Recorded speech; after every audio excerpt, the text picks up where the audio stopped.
भारत में विविधता। भारत विविधताओं का देश है। हम विभिन्न भाषाएं बोलते हैं, विभिन्न प्रकार का खाना खाते हैं, अलग अलग त्यौहार मनाते हैं और भिन्न भिन्न धर्मों का पालन करते हैं। लेकिन गहराई से सोचे तो वास्तव में हम एक ही तरह की चीज़ें करते हैं, केवल हमारे करने के तरीके अलग हैं। करीब 200 वर्ष पहले जब रेल, हवाई जहाज, बस और कार हमारे जीवन का हिस्सा नहीं थे, तब भी लोग संसार के एक भाग से दूसरे भाग की यात्रा करते थे। वे पानी के जहाज में घोड़ों या ऊँट पर बैठकर जाते या फिर पैदल चलकर। अक्सर ये यात्राएं खेती और बचने के लिए नई जमीन की तलाश में या फिर व्यापार के लिए की जाती थी। क्योंकि यात्रा में बहुत समय लगता था, इसीलिए लोग नई जगह पर अक्सर काफ़ी लंबे समय तक ठहर जाते थे। इसके अलावा सूखिया और अकाल के कारण भी कई बार लोग अपना घर बार छोड़ देते थे। उन्हें जब पेट भर खाना तक नहीं मिलता था तो वे नई जगह जाकर बस जाते थे। कुछ लोग काम की तलाश में और कुछ युद्ध के कारण घर छोड़ देते थे। लोग जब नई जगह में बसना शुरू करते थे तो उनकी रहन सहन में थोड़ा बदलाव आ जाता था। कुछ चीज़ें वे नई जगह की अपना लेते और कुछ चीज़ें में वे पुराने ढारे पर ही चलते रहते थे। इस तरह उनकी भाषा, भोजन, संगीत, धर्म आदि नए और पुराने का मिश्रण होता रहता था।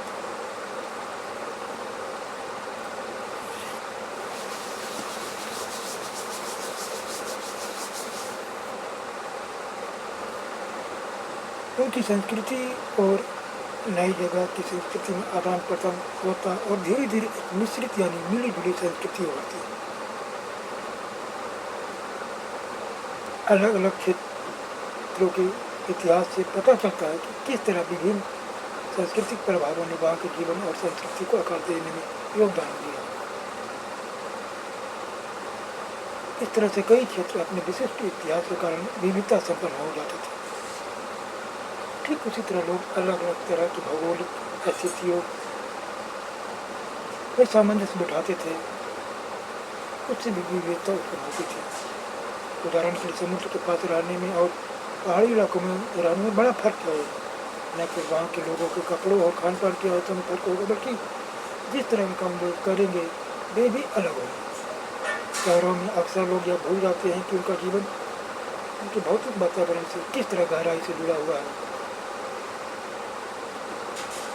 ऐसा इसीलिए कि शहरों में लोग बिरले ही अपनी सब्जियाँ, अनाज उगाते हैं। इन चीज़ों के लिए बाजार पर ही निर्भर होते हैं।